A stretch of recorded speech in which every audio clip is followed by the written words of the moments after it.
Property prices in major Portuguese cities have been booming. And this got us thinking, as we prepare to knock it all down and start building our forever home, are we doing the right thing? In 2021, we bought this abandoned farm in northern Portugal.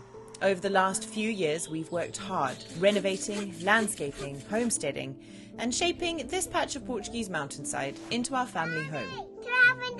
Now it's time to get serious, and we're about to go all in. With an application approved from our local authorities, we're taking on the enormous challenge and huge financial burden, Exciting times, of knocking down the old dilapidated houses on our farm.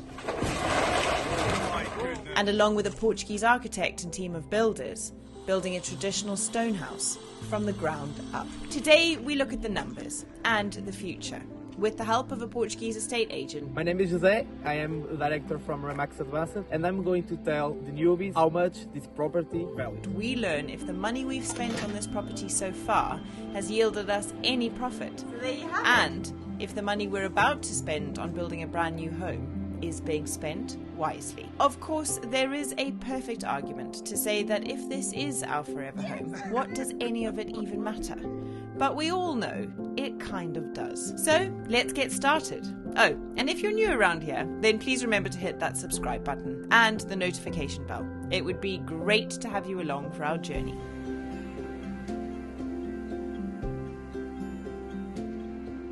If you watched our last episode, you would have seen that behind us used to be a house. It did. And we knocked it all down.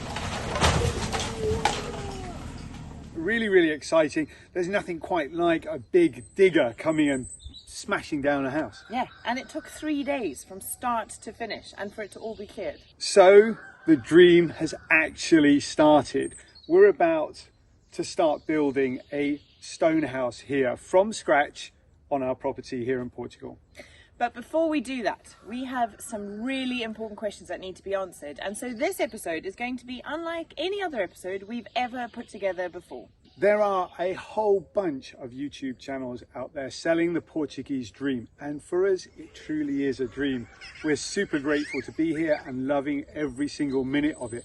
But what happens if we changed our mind? The big question is, have we made a smart financial move, or has this just been a case of following our hearts? We've asked for some professional help, and we are currently waiting for the director of Remax in our local town to come and see us here on the farm to give us an up-to-date valuation of what he thinks this property is going to be worth when we've finished building our new house. We're going to talk about all of the projects that we've done on the farm, how long it's taken us, how much it's cost us, and at the end of the episode we're going to be able to talk to you about valuations, profit, loss, and is it going to be easy to sell, or are we stuck here forever? Let's find out. But before we do that, let's go right back to the very beginning and show you what we bought. We spent 90,000 euros on this farm in 2021. It hadn't been lived in for over 20 years, and it was an overgrown mess of brambles, bamboo, and decades worth of a forest taking over. It also still had the belongings of the owners before us, so cleanup was interesting. How long do olives last? Maybe that's a good rule, actually. We're not allowed to eat anything we find inside these houses. Especially because the new residents were unlike anything I'd ever seen before. Usually I'm really brave, but this is really hectic. Oh my goodness! Our land is approximately 12,000 square metres, and on it there are 5 buildings. The stone house, the house we're currently living in, the derelict house which no longer stands, the tiny house which is now our office, and the traditional winemaking adega. We also have this beautiful central flagstone courtyard which was a dream come true to uncover. Our property sits within the agricultural reserve, which governs what we are permitted to build here, and they've granted us permission to construct a new house on the existing non-permeable footprint. After 3 years of solid work, this place looks very different now, and the future feels pretty exciting.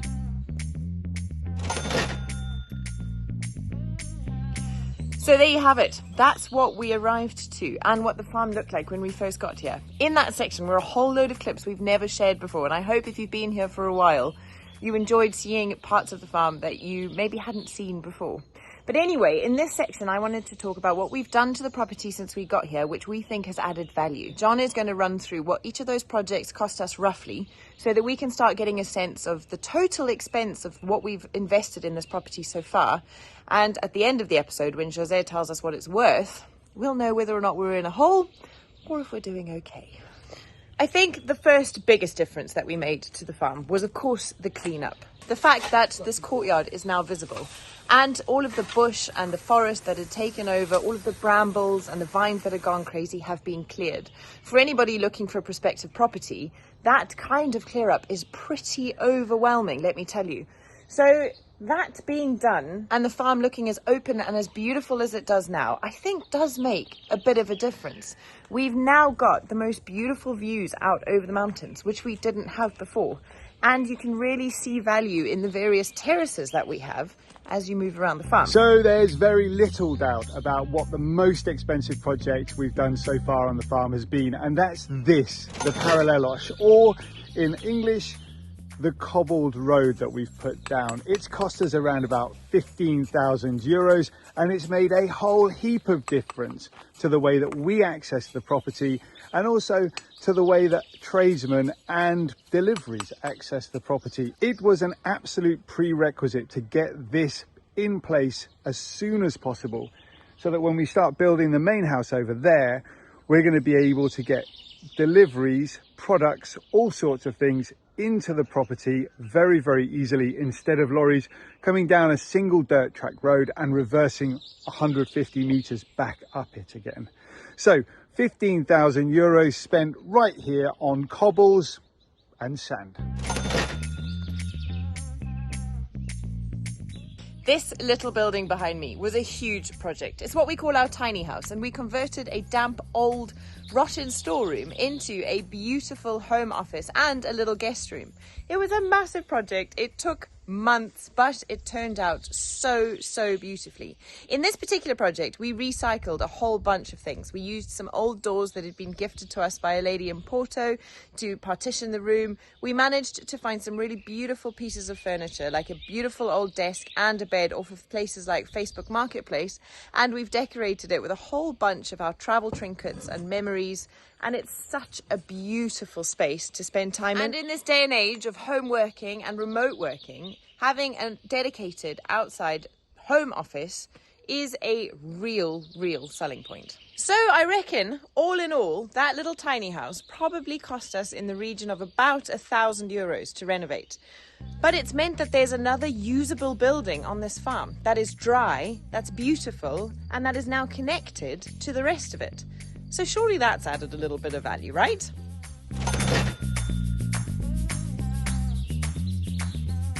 We've also spent around about 3,000 euros on wood for various projects around the farm. This almost but not quite finished deck area, which has been an absolute superstar success. We used some wooden shingles on the roof, which we were a little bit dubious about whether they would work, and they've done such a great job. This deck has been here almost 1 year now. The wooden extension that we're building on the side of our stone house is also included in that 3,000 euros. It's not finished yet, and there's a very strong possibility that once we finish the entire project, the entire build, we'll need to take parts of this structure down. But we will be able to, at some point in the future, repurpose this. And when we do take this down, the plan would be to have a nice sitting area on the side of the stone house, which will be a permanent fixture. Renovations of this little stone house are currently underway, as you'll know, and we are going all out. This is going to be our home for probably around about 3 years while we do the very big building project of the new house. We're installing a brand new bathroom. We're going to build a brand new kitchen. We're putting in new floors, new water systems, new plumbing, and new electrics. And we think we're going to spend a fair bit of money on it. The future, after we live in this house, will be that it'll be a beautiful guest house for friends and family to come and stay. And maybe even in the long-term future, a money earner for us, or a potential earner as a little guest house or an Airbnb or something like that. Who knows really what the future holds. But we have big ambitions. We've already purchased some beautiful terracotta tiles for the floors. I have been bathroom shopping, looking for fittings and fixtures for the bathroom, and John plans to build a very, very beautiful little kitchen in here as well. All in all, I think we're probably going to spend about €5,000, including the extension, the flooring, the new kitchen, the new bathroom, the new floors, all of the plumbing, the labour that's come to help us, and anything else that needs doing. So it's a big one.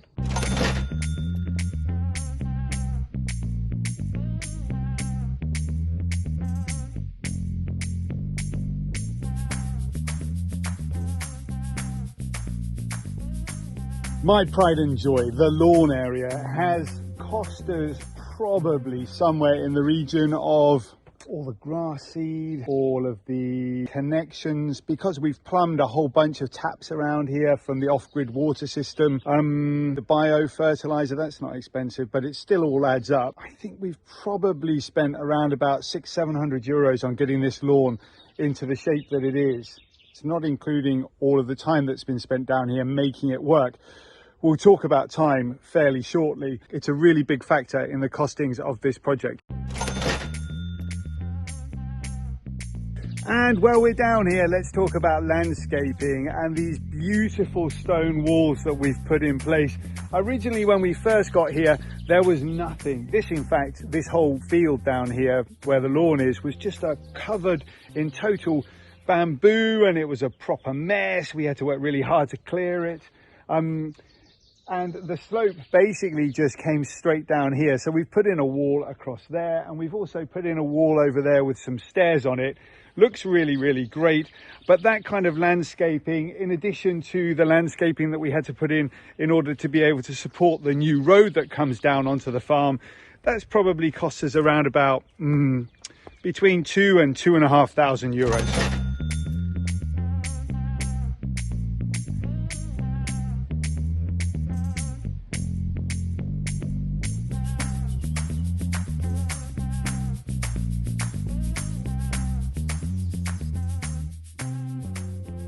One of the most expensive follies, shall we say, that we've spent money on has to be flowers and plants. Now, totally not necessary in order to be able to have a functional homestead. Flowers are one of those nice to have things that you spend money on when you've got a little bit of money lying around.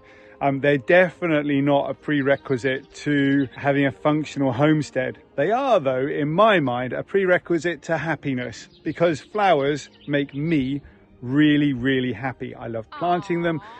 I love designing gardens. I love looking at them. Who doesn't like to look at a beautiful flower? So I think we have, depending on your point of view, wasted or spent approximately €1,000 on planting flowers around the property. And it's been probably my most enjoyable and most satisfying €1,000 I might have ever spent in my entire life.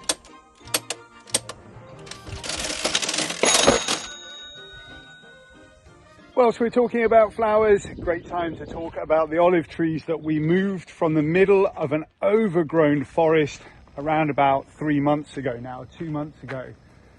They are not showing many signs of growth just yet, but that's to be expected.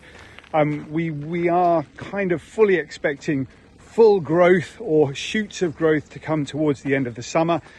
So we'll give you an update as soon as we do get some shoots of growth. One thing is for sure, we are very confident that we're going to get beautiful olive trees from these trees that we've dug up and moved across to our farm. And when they're in full leaf and looking absolutely fabulous, the entrance to the property will be truly beautiful, I'm sure of that. So €600 for the olive trees, and I think Mario probably charges around about €200 for the day that he was digging and moving them around. So €800 to move olive trees onto the farm.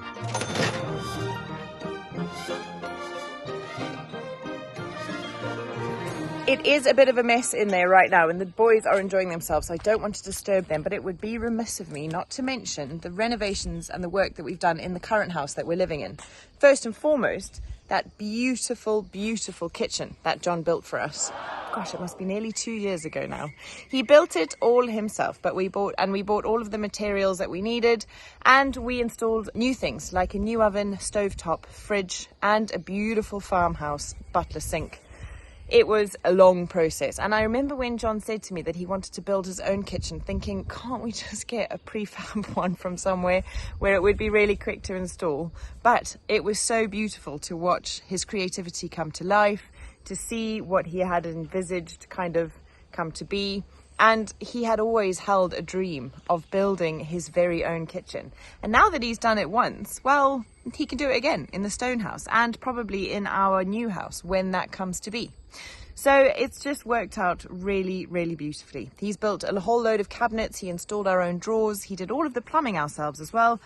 So we reckon in terms of raw materials, that kitchen cost us about €500. But including all of the appliances like the fridge and the oven and the dishwasher, etc., probably push it more towards €2,500.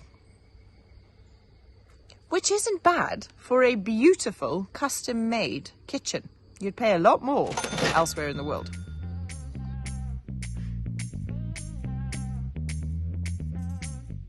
Water has been a huge challenge for us here for various different reasons. The first thing is when you buy a property like this where nobody's been for 20 years, nobody can actually tell you where anything is. So we didn't really know what pipe systems we had in place.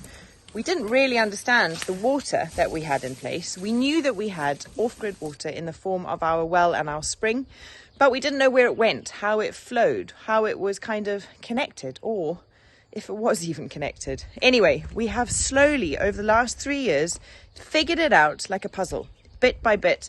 Every now and then, something new would be revealed, and we would be faced with a new problem, a new airlock, a new leak, a new kind of lack of water on a part of the farm which we suddenly now needed water. And I think I can say that we have finally got to a place where we know where everything is. We've had so much fun discovering all of it, but we've also had a lot of headaches and actually had to move off the farm at one point because we ran out of water and there was no other option but to leave. So we've done a couple of things to mitigate that, which have taken up a lot of work, a lot of help, and quite a fair bit of money as well. We've laid a pipe system around the entire farm, which all starts here in the Knott garage from our off-grid water system. We've also installed a second tank, so we now have double capacity in terms of storage.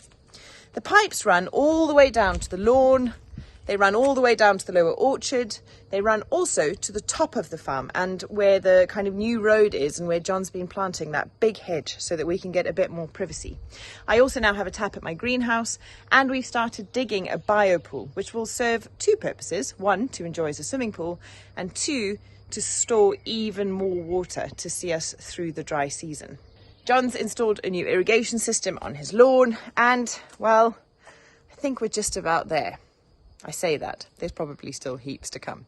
But all in all, I think we've probably spent about €1,500 on water systems, employing people to help us install them, and on the materials that we've needed to get them installed.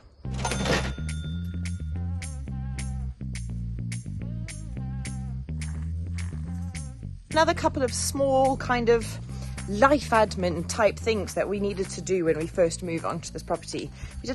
We had no idea how to do them, and I can only say the most enormous thank you to our wonderful neighbours for helping us navigate the Portuguese systems, because we would never have been able to do it without them. First and foremost was connecting to local services. The electricity in this house needed to be upgraded. It wasn't enough to carry the capacity that we were asking of it as a family. And it was a simple case of calling the electricity company and asking them to open up our main system to a higher voltage, I think. We also spoke to the local internet service providers and got ourselves connected to fibre optic broadband, which has made a huge difference from a work point of view. Uploading enormous videos twice a week would be a big headache on some kind of off-grid 4G system. So we're really, really grateful that that was an easy thing to do. And that was all thanks to the fact that we were already connected to mains electricity, so they could just string the fibre line along the electricity cable. Huge saving grace. After we ran out of water on our off-grid system, we realised that we needed to come up with a solid plan B.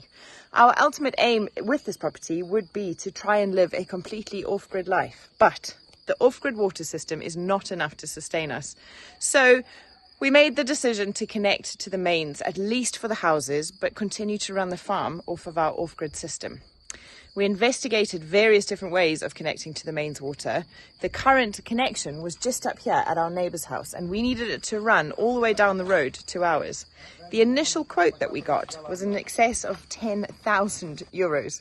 So after a bit of back and forth, and again a lot of help from our incredible neighbours, we managed to get it connected by employing our own team of a small digger to dig the trench for us, connect it to the mains water, and to get the water company to come and install our meter. We are now connected to mains water, and I think connecting to all of the local services, fibre, electric and water, probably cost us about 450 euros.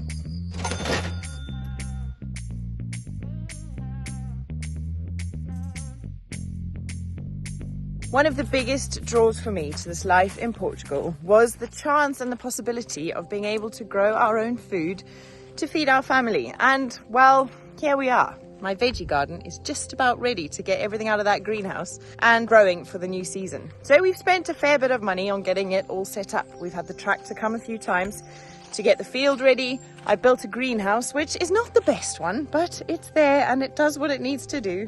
We've got some chickens so that we've got eggs, and we've spent a bit of money planting fruit trees around the farm and kind of adding to what we bought, which was about 7 apple trees, kind of ropey old peach tree, and a bunch of plum and fig trees.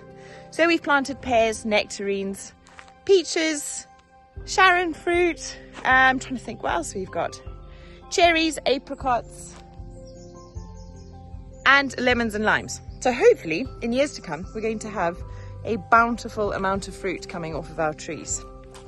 All in all, I'd say, including the greenhouse and all of the fruit trees and the money on seeds and vegetable seedlings and the time that we've invested, and of course the money that we've used to pay people like Joao who've been so integral in the success of that, I'd say that we're probably looking at about 1,200 euros.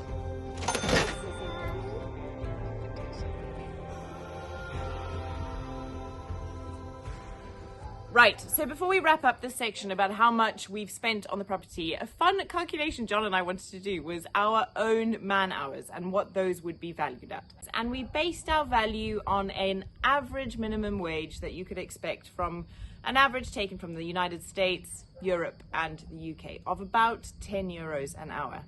Well, let's see how much that would all add up to. So, I'm not very good at maths, so bear with me. We're going to do 8 hours a day. 8 hours a day times 6 days a week is 48 hours a week. Times 10 euros an hour is 480 euros a week.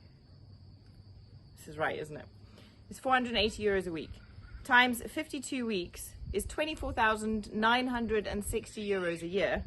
Times 2 of us is just shy of 50,000 euros a year. Times 3 years is 150,000 euros, or if you want to be really exact, 149,760 euros of man hours invested in the life that we have here in Portugal, working on our YouTube business, working on our property, looking after our kids, and renovating everything that you've seen. That's a lot of money. I think that might be the thing that throws us in the hole. I'm glad we haven't been paying ourselves.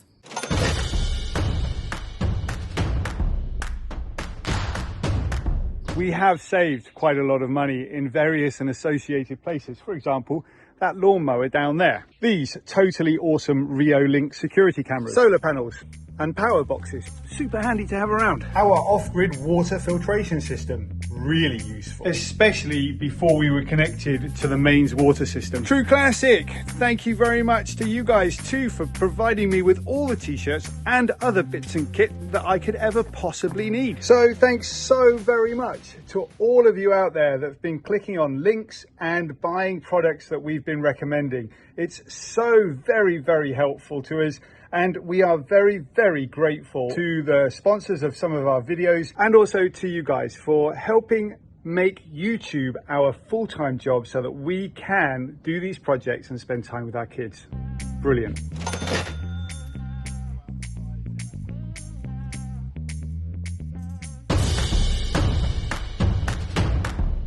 This is a big day. Are you okay? Yeah, good. How are you doing? Good. He's arrived. Jose has arrived. Oh my goodness. Yeah. I'm actually quite nervous. Me too. Honestly, full disclosure, we have no idea what he's going to tell us. So Yeah. this could quite literally alter the future of our entire lives. Absolutely it could. And if you're interested in moving to Portugal yourself, stick around because I'm confident that Jose has got a whole bunch of really interesting, good advice. Exactly. This is the man to know. It is. So smart. Hello Jose, how are you doing? Fine, thanks. Great. Are you okay? Yeah, great, thanks. Hello. How to are see you you? again. Thanks, Jose, for coming and giving your expert advice about property in Portugal. Just to fill everybody in, what basically has happened is Jose came to the farm. He had a really good look around. He's seen our architectural drawings and he's seen all of the work that's been going on since we purchased the property several years ago for 90,000 euros. He's gone away and he's done his research and done some sums, and he's come back and fairly shortly he's going to tell us what he thinks the property is going to be worth once we've finished building our dream here. But before that, we've got a few questions we want to ask Jose. And Jose, the first question that I'm really keen to hear your thoughts on is, how is the property market in Portugal? What's it look like right now? So, in the last years, we have been facing the prices are going up. In the last 5 years, the market has been growing a lot. We think that now, maybe this year, it is getting a little bit slower due to political questions, financial difficulties for the people to have money from the banks in financing. And the market is getting a little bit different. The big cities have been growing a lot in terms of prices, but now I think they are more stable. But in the countryside, we are getting good news because the small towns and the smaller cities are getting the prices a little bit up, and the market is still good, and I think it is going to be even better for the next year.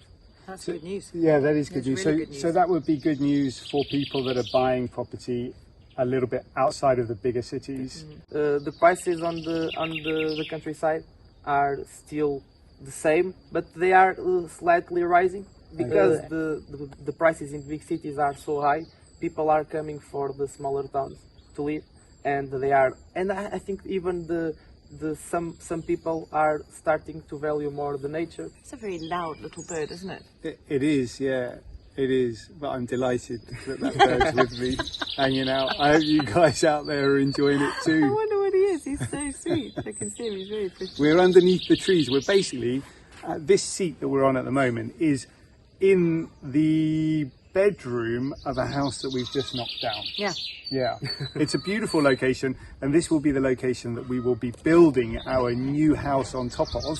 We're aiming for around about 250 square metre family home that will be built traditionally and look like a traditional stone house, but with all the modern features and all the modern technologies that help keep a house warm, dry, damp-free, good air, that kind of stuff. Environmentally sound. So, Jose, we've talked about this already, but we have so many people writing to us every week or commenting on our videos saying that they also want to do what we've done. They also want to come to Portugal and look for a property like ours, something similar that they could renovate. They ask us for lots of advice, but really we don't know as much as you do. So, do you guys see lots of foreign people coming to the area? Has it increased? And what kind of properties are they looking for? And what have you got that they could think about? So yes, on last years there have been lots of people coming from abroad to invest in Portugal, and I think it is going to even get more common in the next years. Okay. People are looking for the peaceful, the beautiful landscapes in Portugal. We have lots of people coming from United States, also England, Okay. and we have also lots of Brazilians that are coming in general but it is maybe the 3 countries that we have been having more people looking for. For people who come from abroad, I recommend to be careful with the type of building they are buying and where they are buying, the company where they are buying. One of our major objectives when selling properties is to guarantee for the buyers that they are buying a house without problems, without charges, without any kind of things that for the next years can be a problem. So we do lots of research with the owners. Even we are talking about the limitations of the land, we do it carefully, always, for the people who are buying, know that they are buying their property, and it is that. It is not, and it is our one of the major objectives, and we are always worried with that. So yeah, that's good. It's a good advice for anybody looking is go with, you know, professionals. You know? Don't get caught up in the mess of kind of, I don't know, trying to do private sales and things. And people should be careful with that. Yeah. Okay. It's really good news though, isn't it, that the Portuguese authorities and government are trying to make things like habitation licenses more accessible. Because like you say, there is a habitation problem, there's a lack of housing, and that's important to keep a market kind of buoyant and moving. So we've done some research on price points for building, and we think the price point, the new build price per square metre is around about €1,000 per square metre. Obviously, if you're going super opulent, it's going to be more than that. And if you're going for thrift, a couple of blocks on top of each other, it's going to be way less than that. But for a new build, we're looking at €1,000 per square metre. Okay, so I'm feeling nervous. Yeah, I feel like I'm battling with birds at the moment. Yeah, I know, they're really amazing.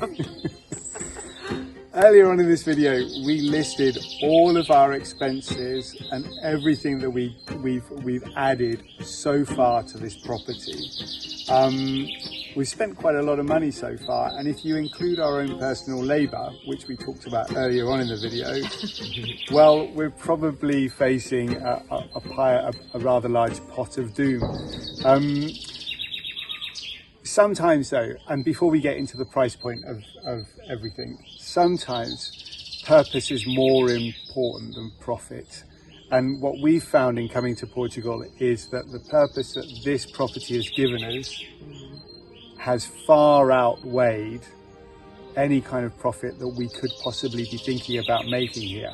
With that in mind though, it is nice to know that you're not throwing all of your money away, isn't it? Yeah, for sure. For sure. At the end of all of this project, we want to make sure that we are financially sound, you know, that we haven't just ended up in a quagmire of financial doom. That would be a sad state of affairs. But like John says, waking up every morning, having this property to renovate, to bring back to life, to be able to live life in Portugal with all of the people we've met and the connections we've had and the experiences that we're having as a family and being able to have as a family is priceless. Yeah. Isn't it? It is priceless. Yeah, and it's given us it's just given us an amazing 3 years so far. Chaffinch, my darling, look is right that what there. it is? Okay. Yeah. He's very sweet. He is. Yeah. Oh no, it's a tick, you're right.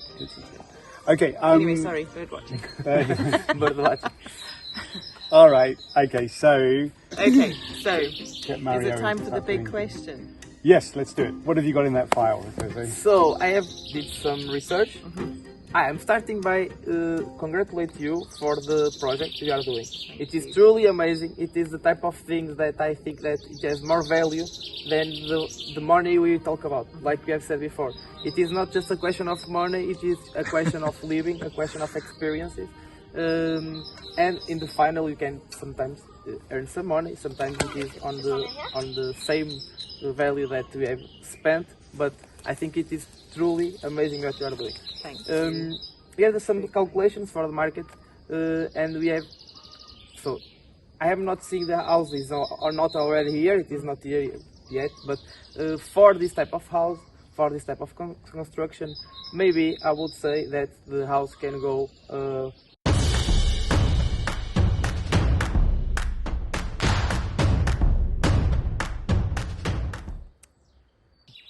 Okay, we have done the research. We have been doing some work to find the right price, and we think the price here After constructing the house, it is going to be around 350,000 euros.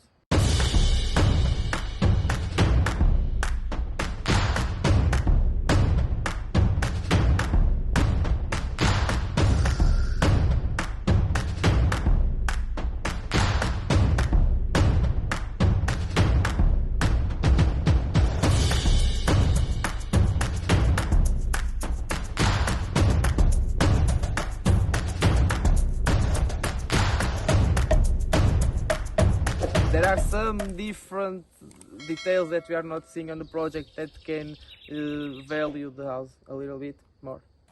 And even the market changes a lot. So, but I think it is the start point for the value. I think that's okay, isn't it? Yeah. For me, that feels so. That would, I think, if we add everything up, apart from our labour, because that's just a bit of a thumbsuck fun kind of calculation, Yeah. that would leave us kind of plus minus zero financially when we finish the property. It would. But we will have a beautiful family home in a beautiful country, surrounded by incredible people, and we will have had all of the experience that we've had as a family getting there. Because it'll be really fun to get you back once it's finished. Yeah, And then of you course can I want. say, Yeah, then yeah, you can be like, oh yeah, no, I was spot on. That's 350. yeah. Or you might come back and go, you guys nailed it. You can now retire. That's it. That's it. Or you might come back and go, What have you done? shame. Yeah, horrible. Yeah. So it's an exciting future. So I think we're going to wrap it up there, Yeah. aren't we? Yeah. But I'd like to say a massive thank you to you for your time.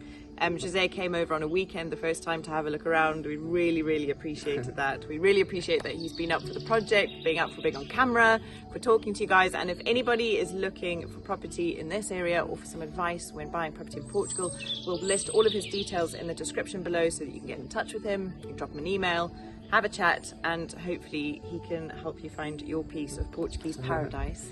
And you can live the dream too. Yeah. It is the dream. It is the dream. Thanks, Jose. Thank so you. much. Cheers. You're welcome.